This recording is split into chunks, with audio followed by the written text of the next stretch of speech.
Good morning, everybody. I'm a little bit late. I guess it's 7:30, but anyway, what is happening? Welcome to the Gospel of Two Wheels, where the coffee's hot, the bikes are fast and in pieces, and your comments are absolutely ridiculous. Dave Braman, Stephen Becky Peterson, Eric Hall, Scott Schwager, Cub Moto, which is Rich Pierce, James. By the way, where's Petey?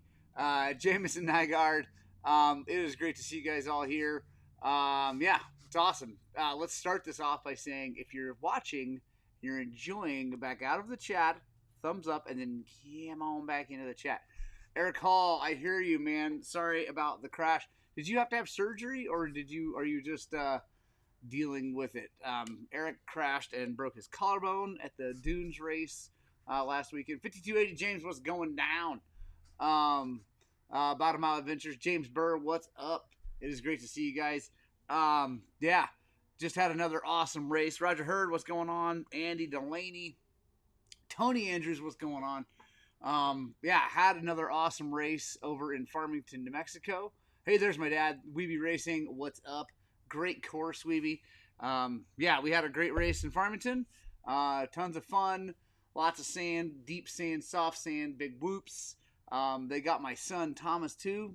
Fortunately, Thomas is just fine, and he's young. He's already moving his arm around much better than he thought he would. So, yeah, I told him when it happened that he would be better faster than he thought.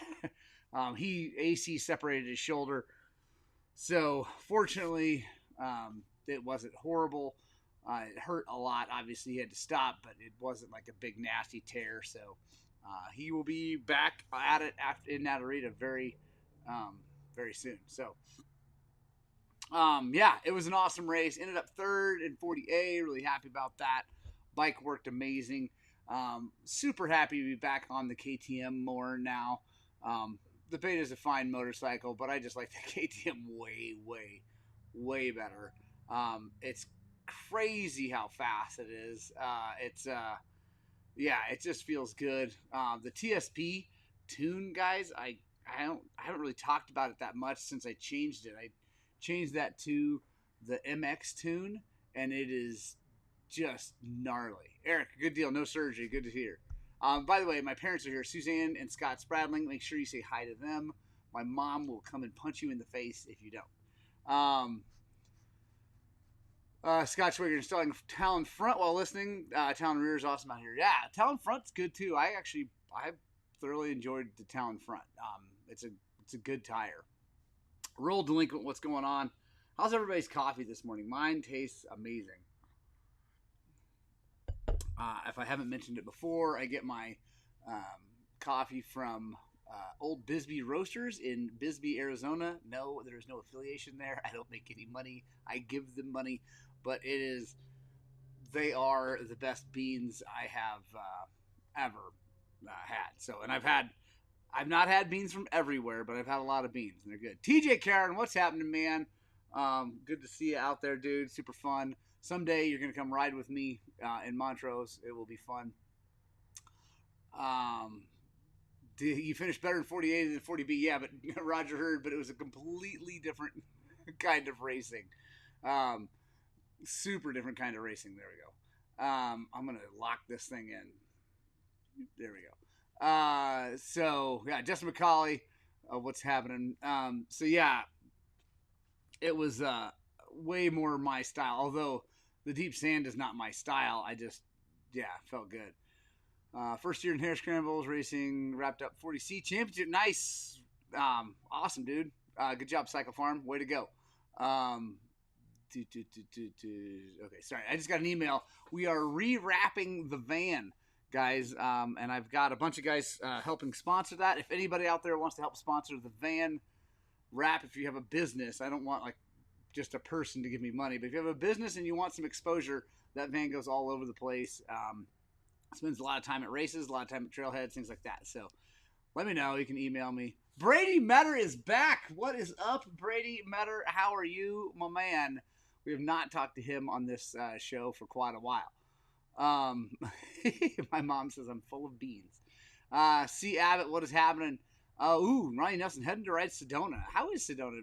Roger Hurd lives up there um, near that, um, up in Prescott. 52A, no coffee, but making a wicked breakfast burrito. Good move.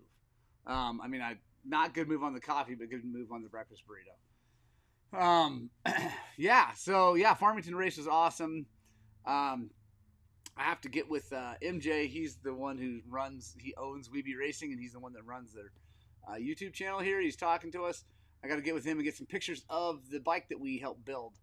We helped build a little loaner bike, and it got out for the first time this last week, and I forgot to get pictures of it with our graphics and stuff like that. So, but yeah, I guess it went really well. Kid did great, had a lot of fun, totally hooked.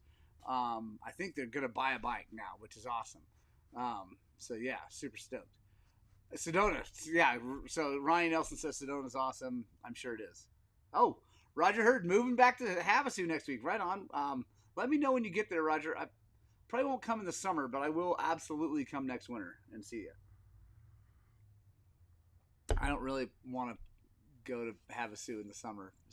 It's too hot. Chris Kinberg, though, he's still living there. I guess, you could have fun in the summer there. You just got to go spend most of your days in the lake. All right, guys, we're all here. What do you guys want to talk about? We've been talking about the race. It was awesome. It was gnarly. It was hard. Bike worked perfectly, all that good stuff. But, yeah, what do you guys want to talk about? Ask questions. If you're new here, you're just watching this for the first time, even if you're watching it on replay later, ask questions. I will answer. Cycle Farm, lost my first hoe shot all year due to a start Varg lining up inside of me. E-bikes are super fast on dead starts because they are running. Yeah, absolutely. So how did it do? Cycle Farm, did it finish a hare scramble? I would love to know that. A bottom mile, yeah, it is cheating. Except for the fact that, and Roger Hurd, I will take you up on the room. Except for the fact that I know that Shane Penny can't finish a national enduro on one because it just won't. Even with he's got a charger and a generator and all this crap, but it still won't do it. Yes, Roger, I did video the race, and actually it is uploading as we speak to the interwebs. It will drop today sometime around 3 or 4. So stay tuned. When are you getting another KTM, Ronnie Nelson? That's a good question. I don't know. Probably next year. I got to get through this season. I can't afford one right now. So, when do we start cutting trees, and what's your setup for Natarita? Rich Pierce. So, cutting trees next week. We're going to go lower Spring Creek up and do what we can, and go up Spring Creek as far as we can. This Thursday night, tonight, is Dry Creek Ride, one of the last ones down there. It's going to start getting really hot, so going to be not doing that, but too much in the future, except for early mornings and things like that. But the setup from Natarita is going to be a Tusk T35 on the back, maybe a T35 on the front. Actually, I'm going to be running a T35 on the front. I think probably the best front, if I'm just totally honest, would be a Bridgestone X31. But the back, the T35 is going to be very, very good. Brady Metter, do you know anywhere close to I-40 between Oklahoma and Vegas that you can ride in late June, early July on I-40 between Oklahoma and Las Vegas? What's a good question, Brady? Let me think about that. Well, you go right by what am I saying? Flagstaff, Arizona. There's a bunch of stuff up there. What up, Jeremy Mullen? How's it going? There you go. Smash the like button, Motor Creek. Absolutely. Penny was having battery issues, and they sent him a new one, so it'll be better. I've heard. Oh, good, Brady. That's good. I still just don't think it can finish a national enduro. I just don't think it's got the juice. I mean, I hope so. Would be really, really cool. But I've talked to lots of people about the cars and everything that I've heard from people that own that stuff and love that stuff, like absolutely love the E stuff, are just, the reality is that their range estimations are not correct. Danny got banned again. That's funny, Danny.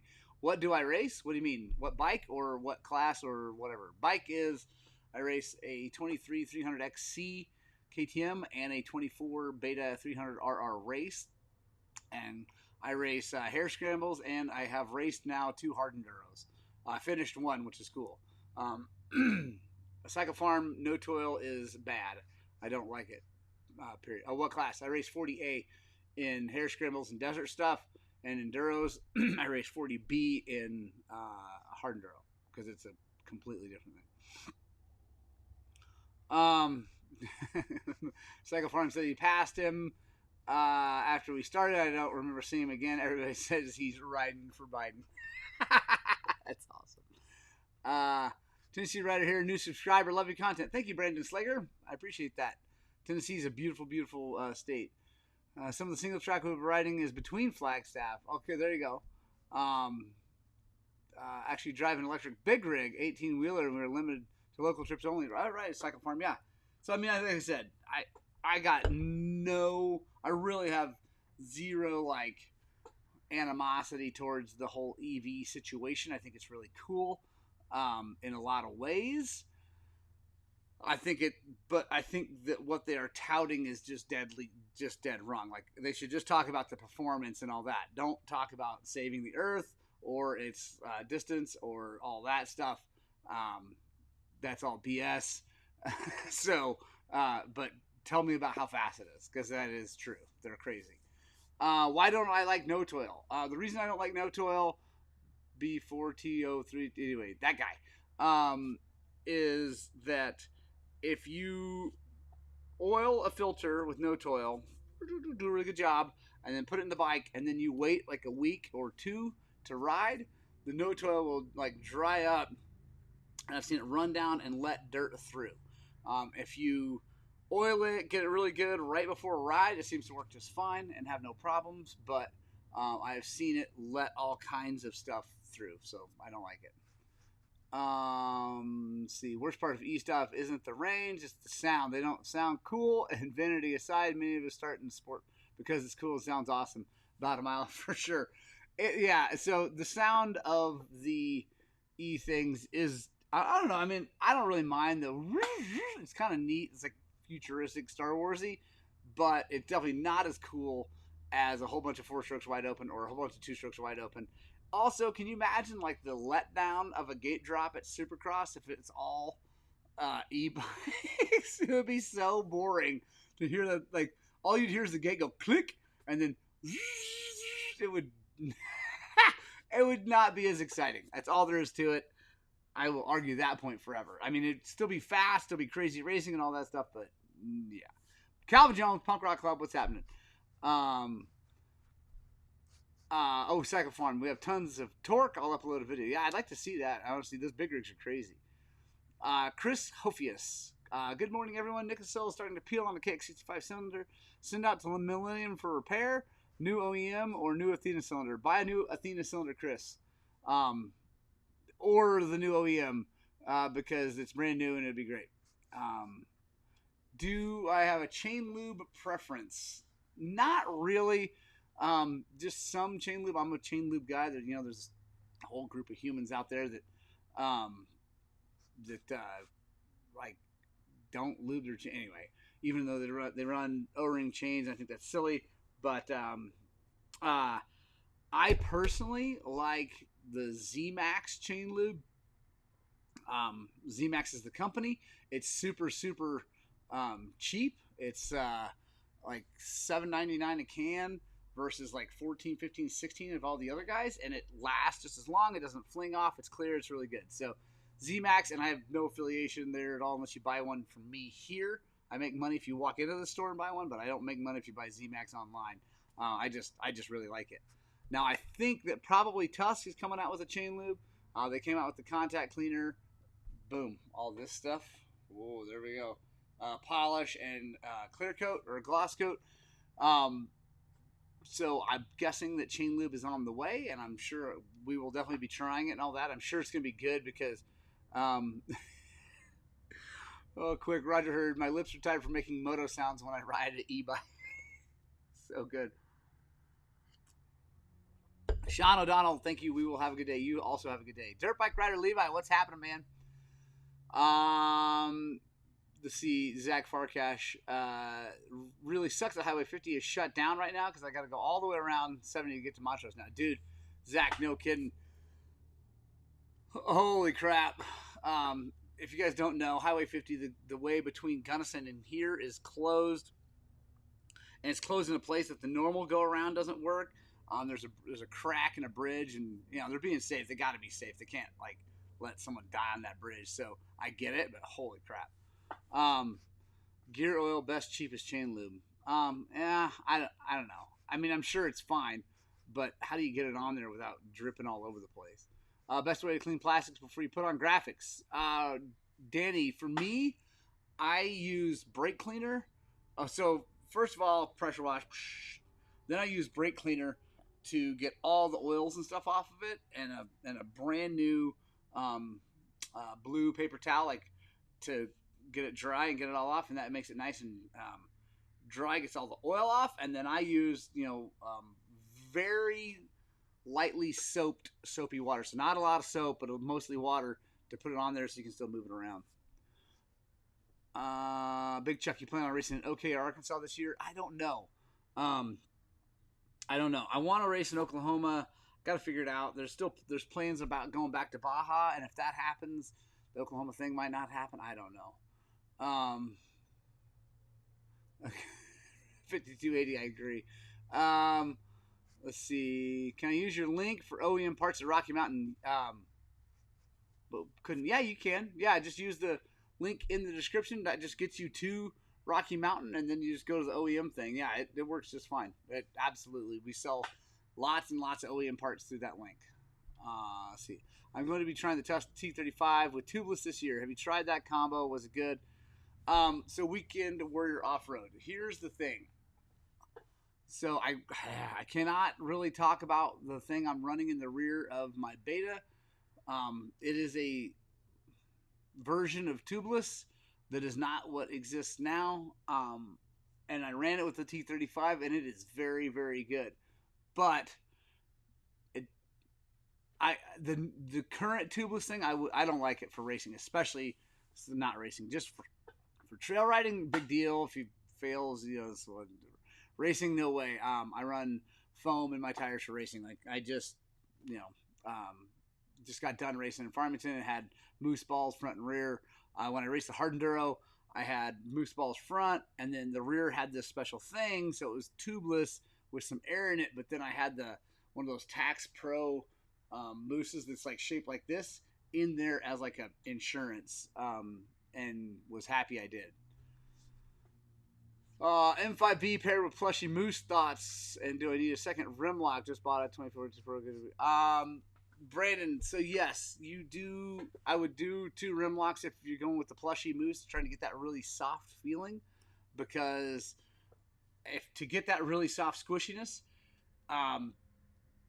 which the plushy moose does very well, and especially as it wears out, you do run a risk of rolling a tire off the rim. So second rim lock is a very good idea. Some guys, when they drill the mooses and go super soft, they go 3 rim locks. John Capto, good morning.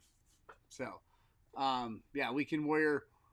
I'm not a big fan of the current tubeless that you can purchase system. The new one hopefully will be out this June. I hope. God, that's soon. We'll see. Yeah, I don't know. What other questions you guys have? Did I miss any? See, I think that's it. Thursday night ride, gonna go Dry Creek, like I said. Gonna be a lot of fun. Taking the KTM. I gotta take the sand tire off that is mounted backwards. That's a whole hilarious internet thing. I know at least one guy was just trolling and being a goofball, but I think there's actually people that honestly thought that was on backwards, which I feel sorry for them. Oh, quick little thing. So if you look right there, in between the tire and frame of this YZ is another YZ. That's my kid's YZ 125. Freaking goofball. He bent his shift shaft so bad that there was no way to get it out. So last night I brought the thing down here and I had to cut it off flush with a reciprocating saw. It was an air sawzall basically, and then drive it out with a punch. It was gnarly. We got it good. Clever Swine, glad you're catching us live. Thanks, man. How do you like my T-Rex throttle setup, dirt bike rider? I love it. I really like it a lot. It's super, super strong. Actually, I got to test its strength over in Moab Hard Enduro. That thing hit the ground quite a few times, the bike in general, and then also that throttle, and it held up really well. Actually, I need to do a video on that. It's got some big old things in it, and it works perfectly like it was brand new. So I really like the T-Rex Moto throttle. It's pretty high dollar. Is it necessary? Probably not. But it does make the throttle nice and smooth, and it is crazy, crazy strong. The one thing I will say about it, though, that I don't like is that you can't use lock-on grips, and I don't like that. I wish you had lock-on grips for it, because actually my grip on the left side started to twist and move inboard during the hard enduro because I was holding on so tight and whatever. And I had really good glue on it, but it moved anyway. So I have to safety wire that thing to make it stop moving, but I am a big fan of lock-on grips. So what other questions you guys have? There we go. What's the advantage of the push delete system? What do you mean push delete system? Advantage of the push delete. I don't know what that means, Moto Creek. After riding my KTM 2-stroke at age 44, increased my testosterone 300 points. Yes, Cycle Farm. Agree. Man, 2-strokes are just so good. All of them. Actually, you can't see it. It's way back over there. I just got done putting the forks back onto a 90s KX 250 and we cleaned the carburetor. Anyway, rode the thing around. Oh my gosh, that freaking thing is awesome. It's a 98, 97. I don't know. It's old and it is so sweet. It runs so good. It's awesome. Zach Farkash, how much would you charge to do a complete teardown of my motor on my CR250?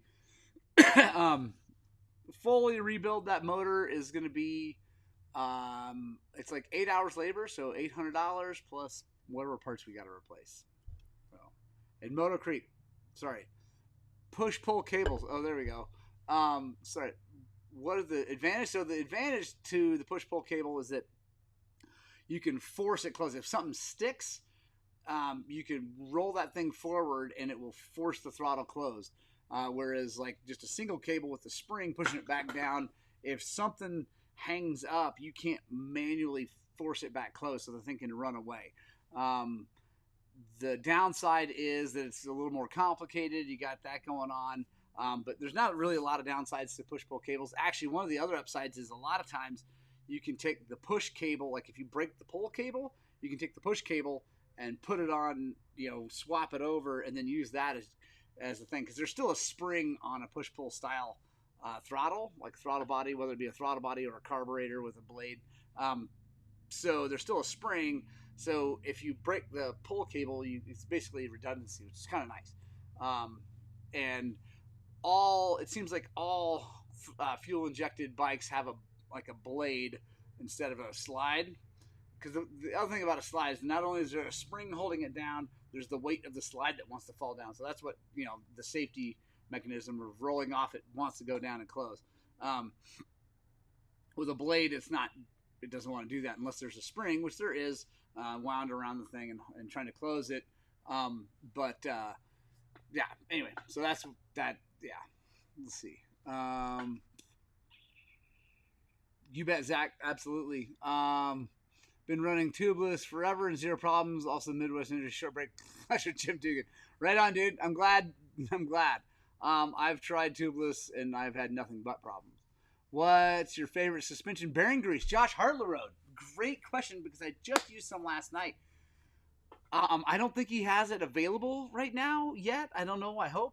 But the guy that makes moose juice, which is the lube I use for the mooses and moose balls and things like that, has this stuff called gripper grease now. It is absolutely, hands down, the best grease I've ever used, dude. It is gnarly.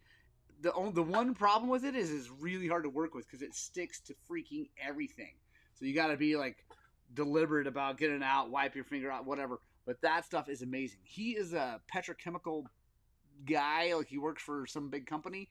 Maybe he owns it. I don't know. His name's Tyler Humphreys. He's awesome. He races and rides and whatever, and he got tired of things wearing out and all that stuff. So he found Blue Maxima grease also, Brady, is amazing. The Blue Maxima is the closest to this gripper grease I've ever used that you can just buy everywhere. But basically, he decided, with the moose juice, he developed that stuff. It lasts a long time. It's great, whatever. Then this gripper grease, he was tired of, having to re-grease things all the time. So he went to his company, found the best grease he could, and then the stickiest vessel stuff to put it on, and it is gnarly. So it's really good. I gotta call him and see if he's got that available on his website yet. How many CCPSs are on the new 23 KTMXC? Where are they? Well, there's the one in the normal place, but it's got a different tube and stuff like that.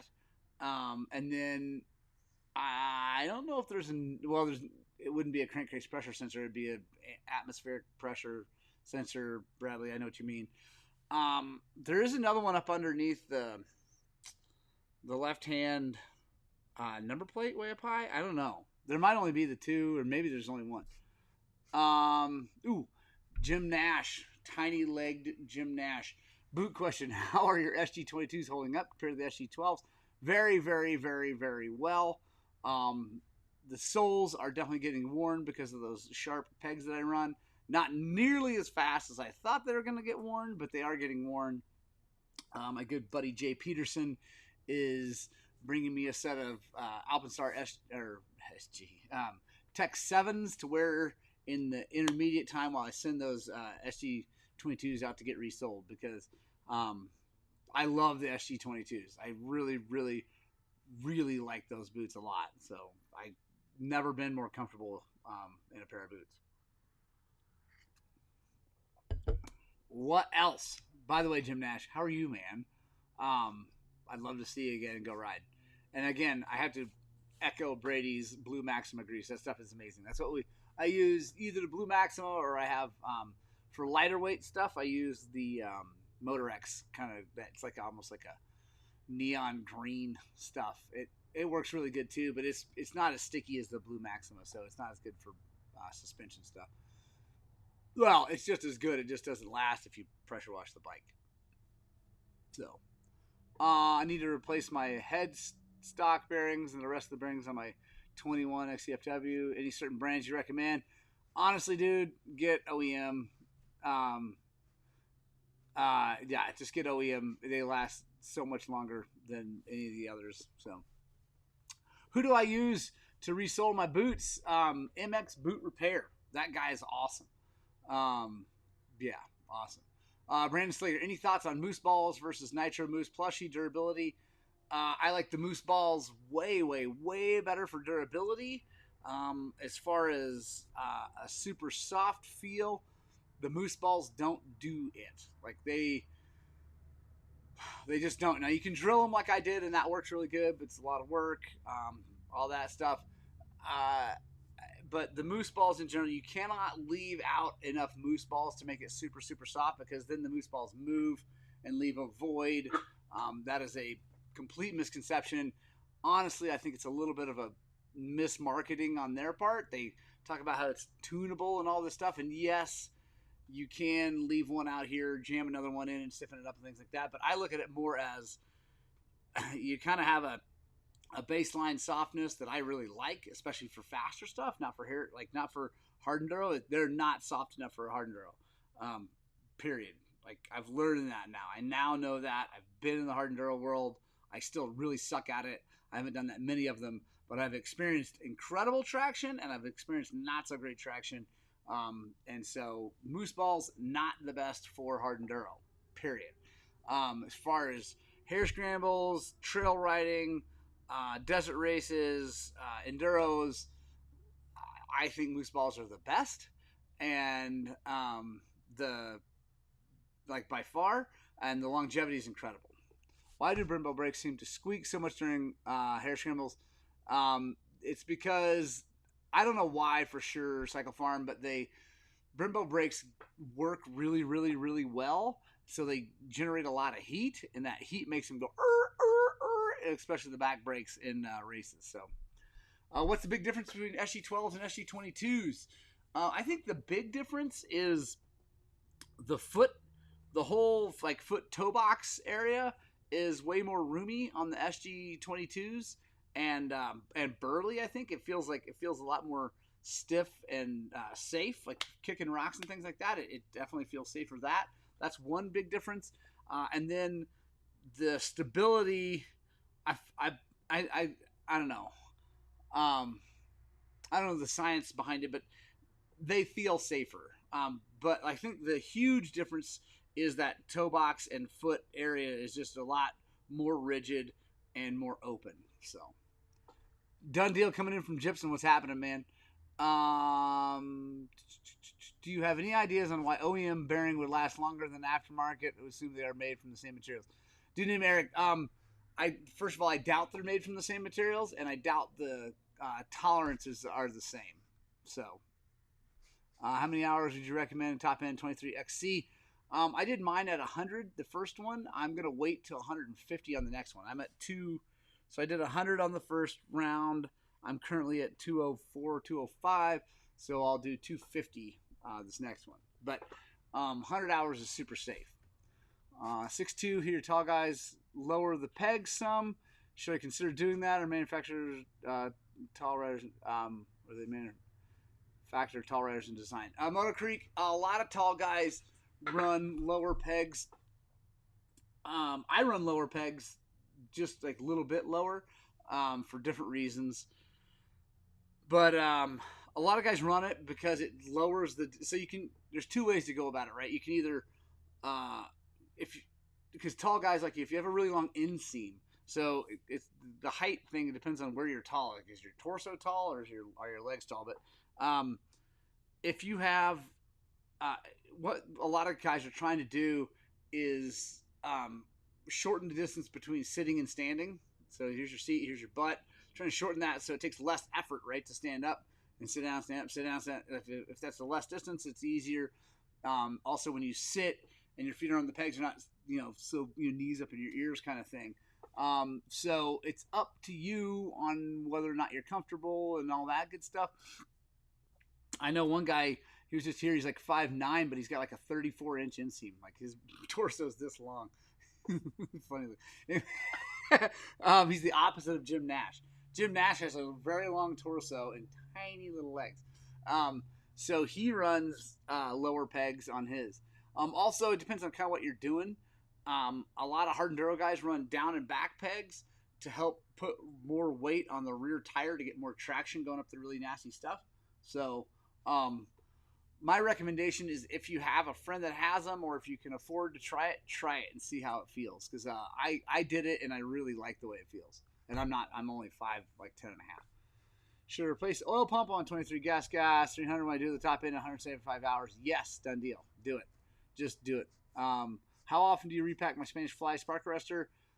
Well, I just same amount as I do any other spark arrestor. So on the KTM, it's more frequent than anything else I've ever owned because it's such a short silencer, and that Spanish Fly takes up even more room than the original end cap, so there's even less packing in there to absorb oil and stuff like that. So anyway, I do it pretty often. Liz Silver, are you talking about little tiny legs? I love Jim now. He's probably gone now. Hopefully Jim is still there, and he'll comment again. Motor Creek. Oh, good. I'm glad that helps. So yeah, like there's a lot going on with geometry of a bike. And of course, there's other guys that say, well, the engineers designed it one way, stick with that. I think everybody's riding really depends. Ooh, here we go. Thoughts on the KR94 blowing the shock. That is, I cannot believe that happened to that poor guy. I mean, I freaking love Kenny so much. I'm so bummed out that he got hurt, and he got hurt pretty bad, it sounds like. I mean, not deathly bad, but it sounds like he's out. Broken tibia, plateau, and some other stuff. So super bummed. I don't know what to say about that. I mean, things happen. I have a hard time believing it was a mechanic error. It could have been for sure, but I'm assuming that's the same shock he practiced on, the same shock he qualified on. So I think if the mechanic did something wrong, it would have blown out during that. Oh, you have a short torso, Liz. Right on.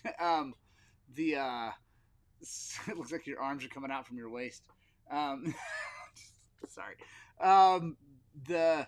So yeah, I don't know. I just have a hard time thinking that the mechanic screwed up, because like there's all these pictures showing the clip that holds the seal head in, like flying out. And first of all, I don't know if that's even real. I mean, things are photoshopped. If it is real, I mean, that would happen if something else blew up and then the whole thing came apart. That would fly out too. So it's not, that being out there does not mean that that's what caused it, that he didn't put it in. Again, I can't imagine he didn't practice and qualify on that bike and that shock. If he didn't, maybe there's something else going on. But like, yeah, I don't know. I feel bad for the guy. And the thing is, crap happens. And people are like, oh, Suzuki, dude, nothing on that bike is Suzuki except for the plastics and maybe the frame. So, have you used Barnett clutch basket? They have stainless steel inserts for the clutch, placed right on. Lucas, I have not used one of those Barnett clutch baskets, but I've seen them. I've worked on bikes with them. Those things are rad. I think they'd last forever. I don't know why they'd ever wear out, you know. So, yeah, those things are sweet. Should I have a second rim lock with moose balls? Brian Schenk. I only run one rim lock with my moose balls, but I also run a full tire of moose balls. I don't leave any out. I run it relatively stiff. So if you run it like that, no, there's no reason. If you're trying to get that soft feel and leave a few out, then yeah, you probably ought to run two. I ran two when I ran the Hard Enduro last year at Silver Kings, and because I drilled all the moose balls and tried to make it, you know, whatever, super soft, and so I ran two then, and I'm glad I did. But I mean, I don't know, it was still too stiff. Like the guys that I met and talked to that know way more than me about hard enduro, like, dude, that tire is way too stiff. I'm like, oh, well, that's good to know. Afterwards, when I'm suffering. So, but I can say the X grip tire and that half thing and the low PSI, whatever that I ran at the Moab hard enduro was a game changer. So the tire setup for hard enduro is a real situation, way more than I ever dreamed would be real. All right, guys, it's after 8 o'clock. We got a boogie. Punk Rock Club, come on in with your punk rock sign. I love you guys so much. I love you more than I love everybody else. If you're watching this and you're wondering what the Punk Rock Club is, it is all the people who watch to the end of a race. Mountain Metal, I'm not going to, or end of a video, not race. I'm not going to Silver Kings this year. I just can't do it. Wonder Bread, what are your thoughts on Recluse clutches? Reliable? Recluse clutches are crazy reliable. They're very, very, very well built pieces of equipment. I personally am not a fan. That's all. I don't want one, but they are amazing. They do exactly what they say they do. They're incredible stuff. So yeah, Punk Rock Club, I love you guys so much. I do got to shut her down. By the way, real fast. There's 97 people watching, only 56 thumbs up. Back out of the chat, thumbs up, and then come back in real fast. And we're gonna run it for just like another minute so we can get a whole bunch of thumbs up. There's my mom. I love you, Mama. Again, Thursday Night Ride, guys, come on out with us. We're gonna go do Dry Creek, just the easier trails. Just go have some fun, cruising around. Next week, we'll be putting the chainsaw on the front of the Beta, and we're going to go up into the woods and see if we can't knock some trees out of the way. I'm excited about that. All right, guys, I love you. I hope you all have a wonderful day. I hope you get out and spread the gospel two wheels. God bless every one of you, and I desperately hope that what we're doing here at Highland Cycles is inspiring you guys to work on, but way more importantly, get out and ride your dirt bikes!